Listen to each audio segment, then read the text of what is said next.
My mother locked my father out in the freezing New Jersey rain. She watched him through the iron bars of our front gate. And 20 years later, I made sure she felt exactly what it was like to be left in the cold. This is the story of how two children, broken by betrayal, spent 2 decades building the perfect trap.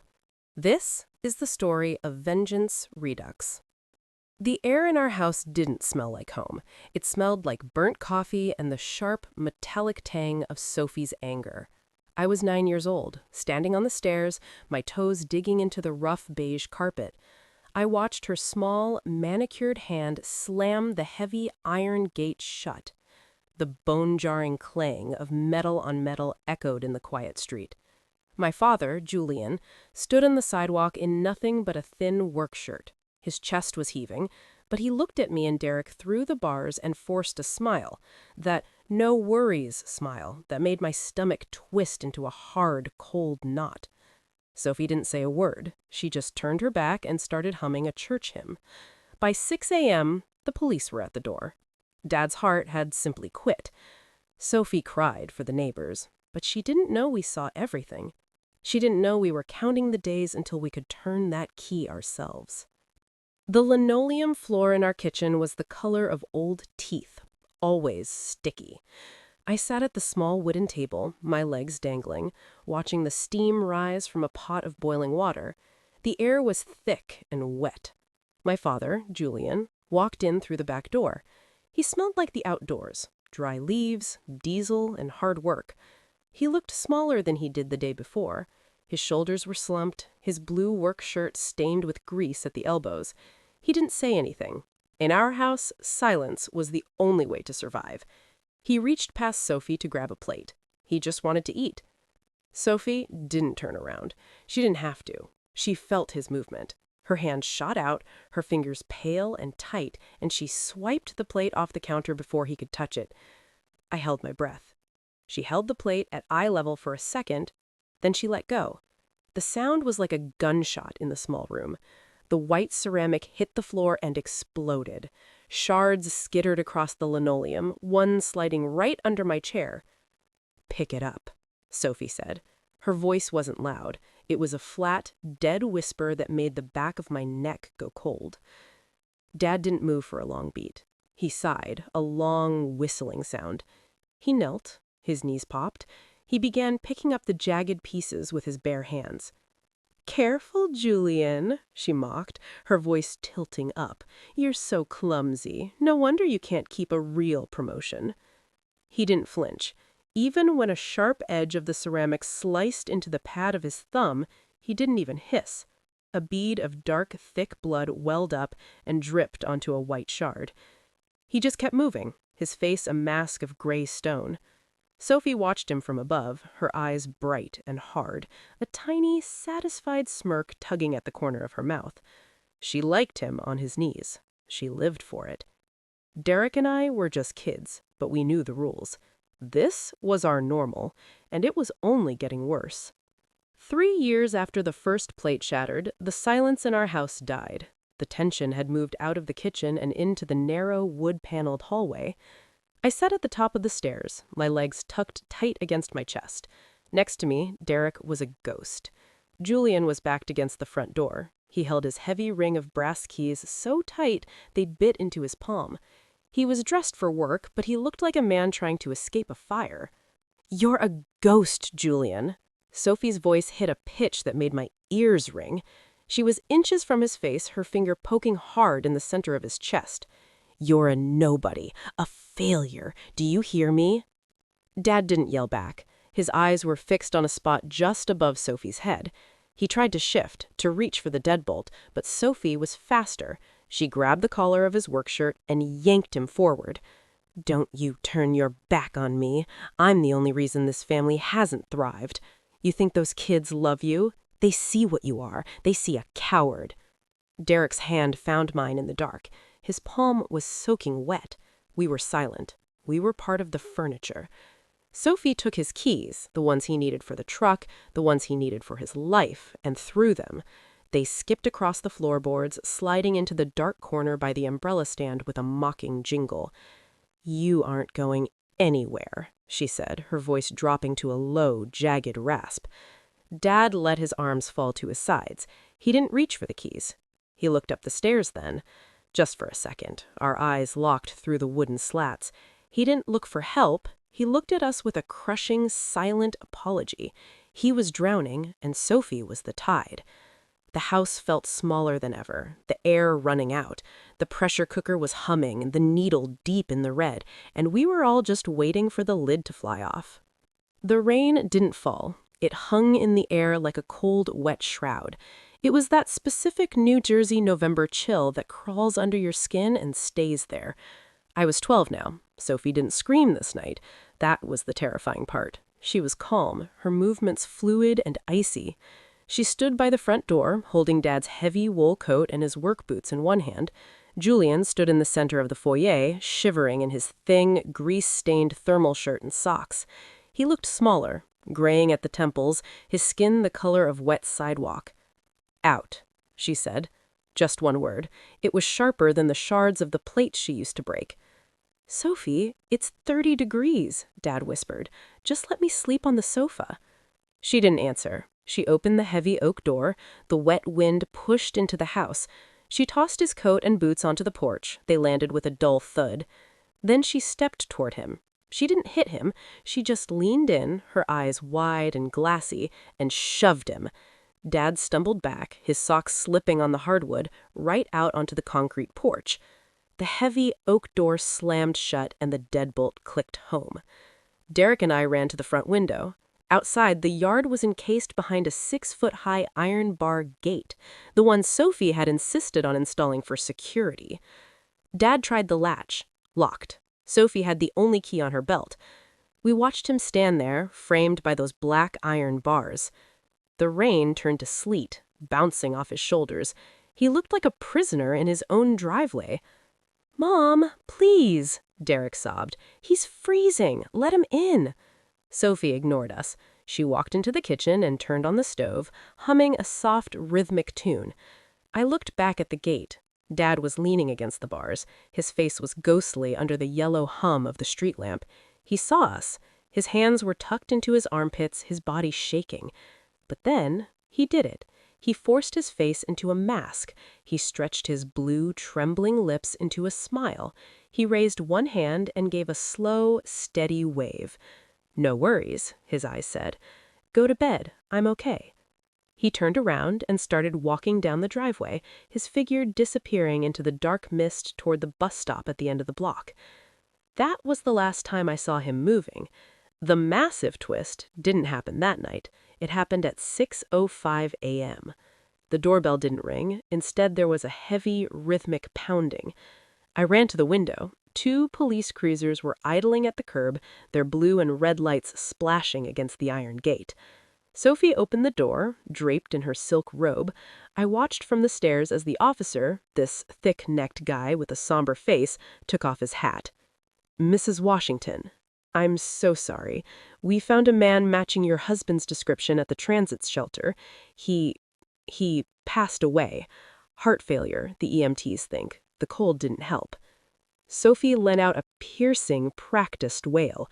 She collapsed into the officer's arms, a perfect picture of a shattered widow. But as she went down, her hand gripped the officer's sleeve. Her eyes weren't wet. They were searching. I looked at Derrick. He was staring at the floor, his face white. But then I looked at the countertop. There was a small manila envelope sitting there that hadn't been there last night. It was unsealed. While Sophie fainted in the hallway, I crept over and pulled out the paper inside. It was a life insurance policy. A big one. But that wasn't the shock. The shock was the date at the bottom. The policy had been activated 48 hours before, and Julian's signature at the bottom? The J was looped perfectly, the N ended in a sharp flick. It was beautiful. It was also a lie. My mother didn't just lock the gate. She had signed his death plot 2 days before he even stepped outside. My stomach dropped into a cold, dark void. The woman wailing in the hallway wasn't a widow. She was a professional. And as I looked at her through the doorframe, she stopped crying for a split second. She looked straight at me, her eyes dry and sharp, and put one finger to her lips. The mystery wasn't just how he died, it was how long she had been planning it. And as the police led her to the couch, I realized that the iron gate wasn't there to keep the world out, it was to keep us in. The air inside the funeral parlor was thick with the cloying, sweet rot of lilies and the sharp sting of floor wax. I stood by the mahogany casket. I was 12, but I felt like I was 100 years old. Sophie was front and center. She wore a black veil that cost more than Dad's last 3 paychecks. She had a lace handkerchief pressed to her eyes, her shoulders shaking in a rhythmic, controlled tremor. To the neighbors, she was the tragic widow. I watched her through the mesh of her veil. Her eyes weren't red, they weren't puffy. Between the bouts of sobbing, I saw her check her gold watch. She was timing the performance. Derrick stood next to me, his hand gripping my sleeve so hard his knuckles were white. We stepped closer to the casket for the final viewing. Dad looked wrong. They had put too much makeup on him. He looked like a wax figure, stiff and silent in a suit he would have hated. His hands were folded over his chest, the same hands I'd seen bleeding on the kitchen floor, the same hands that had waved that final, heartbreaking no worries through the iron bars. I felt a surge of pure hate. I looked across the casket at Derrick. I didn't have to say a word. I saw it in the way his jaw was set. I leaned down, pretending to fix the silk lining of the casket. I whispered into the dead air. I saw the paper, Dad. I saw the signature. Derrick leaned in too. He reached out and touched Dad's cold, stiff finger. He looked at me, his eyes dark and empty. In that moment, the pact was sealed. No signatures, no blood oaths. Just a shared understanding that we were now living in a house with a predator. Sophie approached for her final goodbye. She wailed, a high, thin sound. She leaned over the body, her perfume, Espé Lauder Youth Dew, wafted. "Oh, Julian," she cried out for the room to hear, "how will we ever survive without you?" I felt the acid in my stomach settle into something hard and permanent. I realized then that Sophie thought she had won, because she had the house, the money, and the silence of 2 terrified kids. But as we walked out of that parlor, following the casket into the gray New Jersey afternoon, I felt a strange, cold calm. We were the only ones who knew the truth. We would wait until she felt safe. We would wait until she forgot the signature and the cold. The long game had started, and we had all the time in the world. By the time I turned 17, the house had become a stage, and Derrick and I were the world's finest actors. We were the miracle children. We were punctual, we were polite, we kept our rooms spotless and our voices low. Sophie loved it. She preened under the local praise, blinded by her own victory. She stopped looking at us as threats. She started seeing us as extensions of the furniture. That was her first mistake. I stood in the kitchen, carefully folding laundry. Sophie was in the living room, sipping wine and watching a renovation show. "Stella, honey," she called out, "did you finish the downstairs bathroom?" "Almost done," I said. Derrick gave me a quick, sharp look, a silent signal. Sophie had started taking nerve pills to sleep, little blue tablets that came in a brown plastic bottle. We loved that rattling sound. It meant by 10 p.m., she was under. That night, while the Jersey humidity pressed against the windows, we crept into the basement. It was damp and smelled of old newspapers. We used a small mag light. We weren't just looking for memories. We were looking for the mechanics of the crime. We found a locked metal filing cabinet behind a stack of Julian's old tackle boxes. Using a straightened paper clip and a kitchen knife, Derrick worked the lock. The sharp, metallic click of the lock giving way. Inside weren't just bank statements. We found a small, leather-bound ledger. My heart hammered. As I flipped through the pages, the systematic destruction of my father began to take shape. 48 hours before Dad died, Sophie had been busy. I saw the receipts. She had made a series of phone calls to his doctor's office, pretending to be him, canceling his follow-up appointments for his heart palpitations. She didn't need to pretend to care, she just needed to block his exit. Then she had gone to the pharmacy. She hadn't just forged a signature, she had intercepted his daily heart medication and replaced it with look-alike caffeine pills she'd ordered online. I found the empty blister packs hidden in a box of old Christmas ornaments.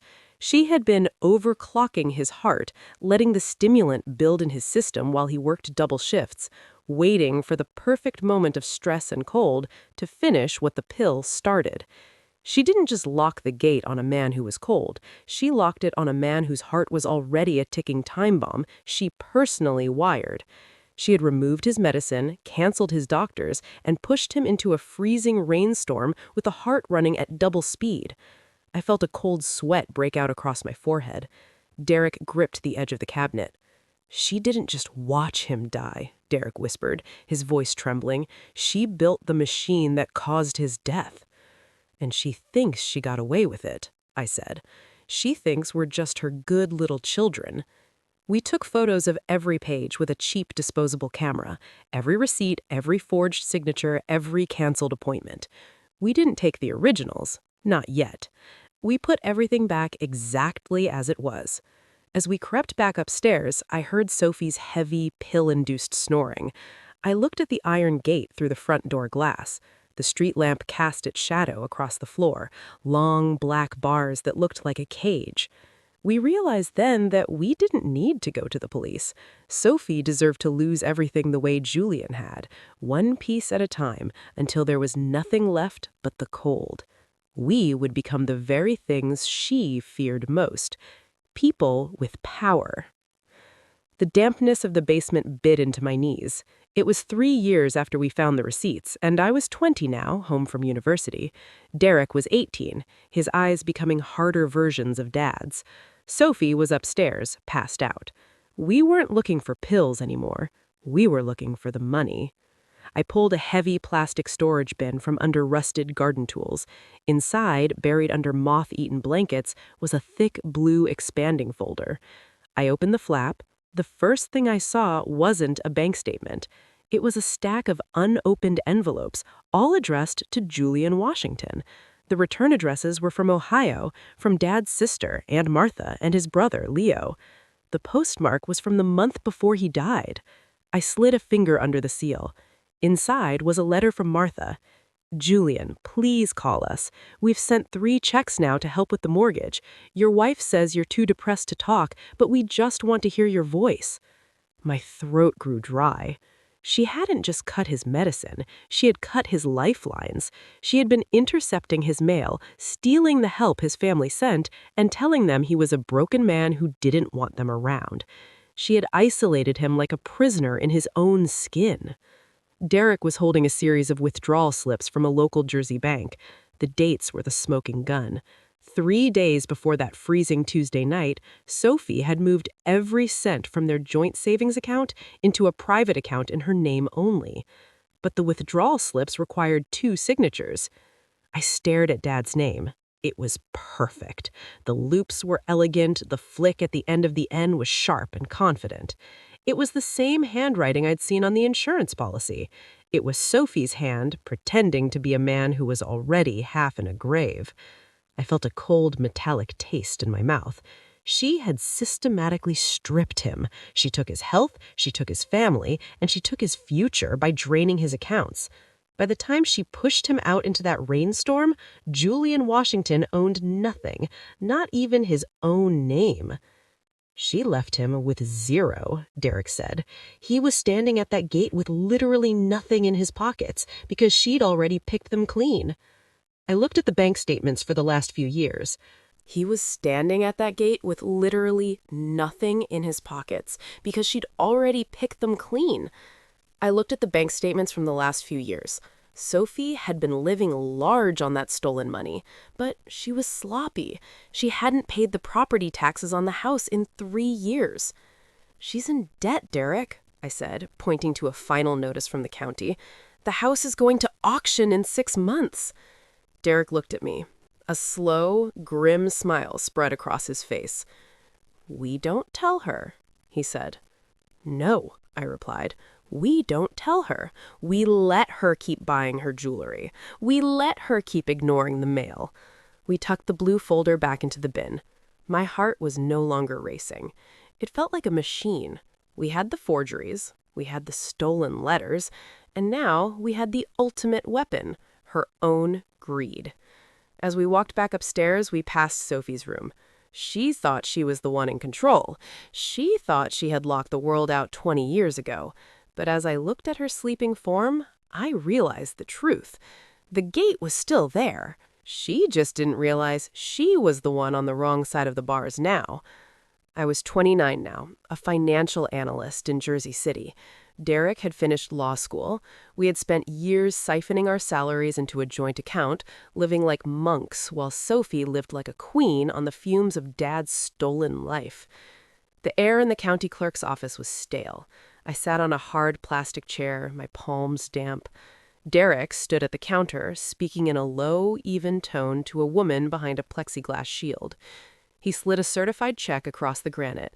It was the exact amount of the back taxes, the interest, and the legal fees Sophie had ignored. "The redemption period is over," the clerk said, stamping a thick stack of papers with a heavy, rhythmic gathunk. I felt a sharp electric jolt in my stomach. It wasn't joy. It was the feeling of a trap finally snapping shut. Sophie had been sloppy. She had tossed the final notice envelopes into the trash. She didn't realize that in New Jersey, if you don't pay the taxman sells your dirt to the highest bidder. And the highest bidder was us. We didn't just buy a property. We bought the ground out from under her feet. "It's done," Derrick said, handing me the deed. The paper was crisp, the ink fresh. It felt heavy in my hands, like a weapon. "We're the owners of record, Stella. She's officially a squatter." "Not for long," I said. We drove back to the house.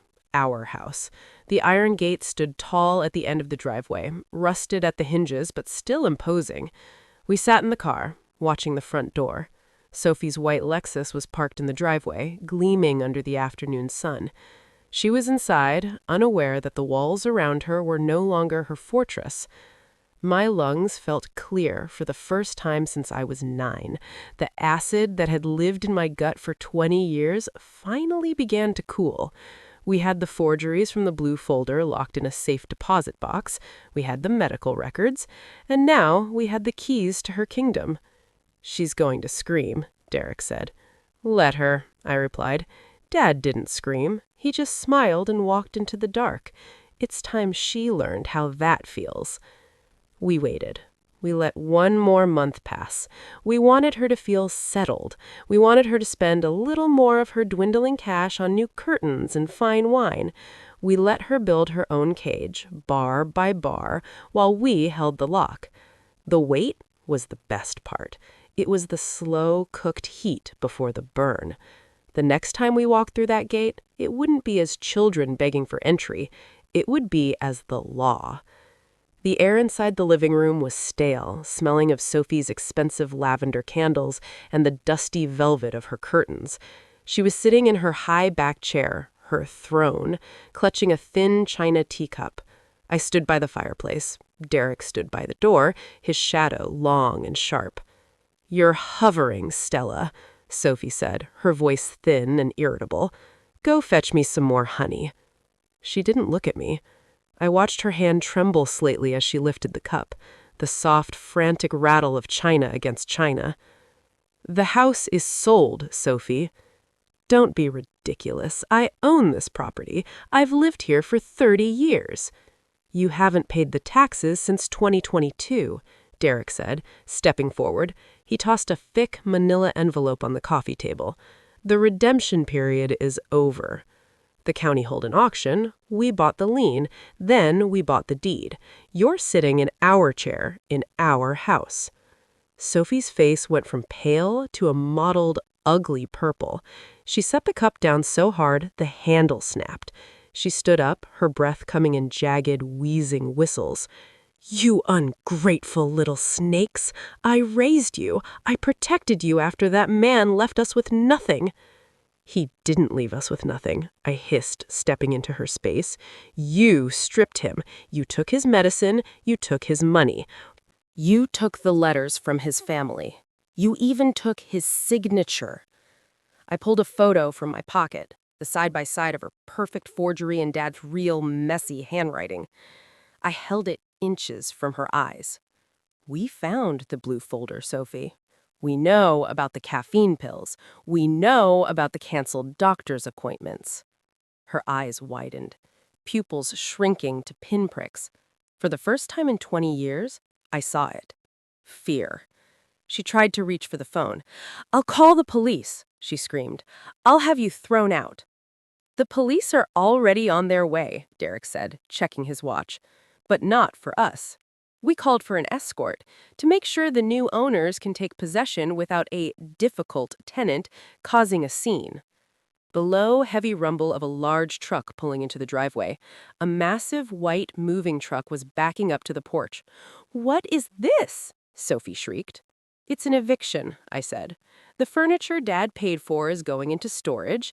The clothes you bought with his insurance money are going with you. You have 20 minutes to pack a bag."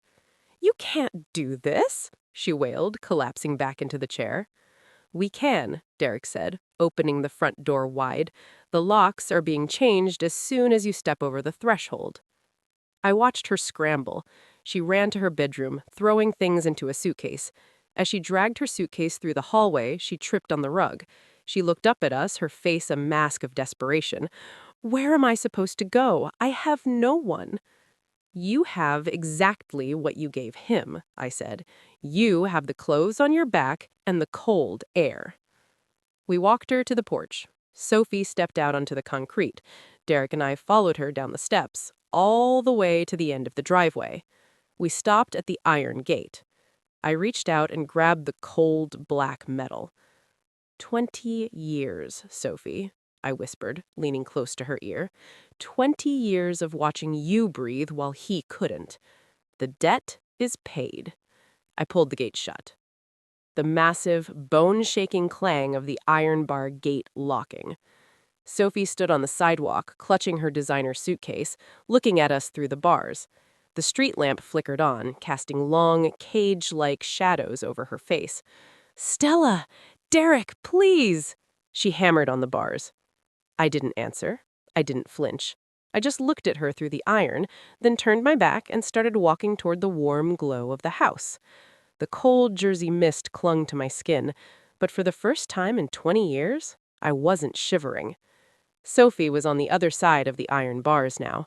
Her fingers were hooked desperately around the black metal. "Stella, open this gate right now!" Her voice rose into a jagged, desperate shriek. It was the same pitch she used to use on Dad, but here it sounded hollow. "You can't leave me out here. It's freezing." I walked back down the driveway. Every step felt lighter. I stopped just inches from the bars. The smell of her perfume, that spicy scent, wafted through the gaps, but it didn't make my stomach churn anymore. It was just a smell, a dying one. Derrick stood a few feet behind me. The silence was our greatest weapon. I leaned in close until my face was level with Sophie's. Her eyes were wide, pupils darting around like trapped insects. I could see the fine lines of age and fear etched deep into her skin. I reached out and touched the padlock. "Do you remember the no worries smile, Sophie?" I asked. She stopped screaming. "Dad stood right here," I said. "He was shaking so hard his teeth were clicking. He didn't have a coat. He didn't have a cent in his pocket because you'd already drained the accounts, but he looked at us through these bars, and he smiled. He wanted us to feel safe, even while his heart was exploding in his chest." I I didn't know," she stammered. "You knew," I said. "You swapped the pills. You canceled the doctors. You timed the lock." I felt a strange humming peace in my chest. I looked at her, really looked at her, and realized the monster was just a scared old woman. "He protected us from you until his last breath," I whispered. "But I'm not him. I'm not a protector. I'm just the person holding the key." I turned my back on her. "Stella! Derrick! Don't you walk away! I'm your mother!" We didn't look back. We walked up the porch steps, the wood solid and sure. We stepped inside the foyer. The house felt different. It didn't smell like burnt coffee. It smelled like nothing. It was a clean slate. I reached for the light switch. I looked out through the glass panes of the front door one last time. Sophie was a dark silhouette against the street, still clutching the bars, still waiting for a mercy that was never coming. I flipped the switch. The sharp, final click of a light switch. The porch light died. The front yard swallowed her whole, leaving nothing but the sound of the wind and the distant, lonely rattle of a gate that would never open for her again. We sat in the living room in the dark for a long time. The house was quiet. No screaming, no humming, just the sound of two people breathing. The next morning, the sun came up over Jersey, bright and cold. We didn't call the police to check on her. We didn't check the transit shelters. We just made a pot of fresh coffee, not Maxwell House, and sat on the back deck. The debt was settled.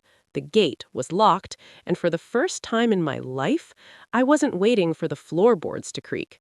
I was just home.